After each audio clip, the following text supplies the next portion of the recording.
आज रास्तार जाऊनु आर देखनु जे एते भीड़।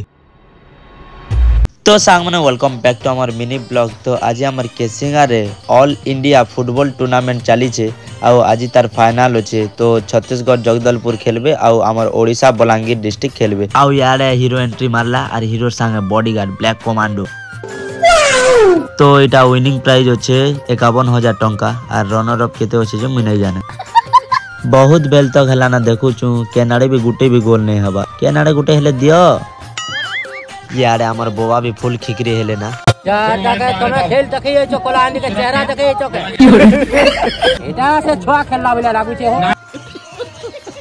लास्ट के हैंडबॉल हैला बोली कर कहउथिले बाकी जगदलपुर वाले नहीं हबार बोलथिले। लास्ट के हैंडबॉल दे देले जे हमर छोटो भाई पूरा कड़क शॉट गोटे मारला और गोल कर देला। तो एटा से भाई देखो जन की आजिर मैच रो हीरो थिला। बाकी बहुत लोग कहउथिले हैंडबॉल नहीं थाई बोली। तो आपन के केनता लागु छे हैंडबॉल थिला कि नहीं कमेंट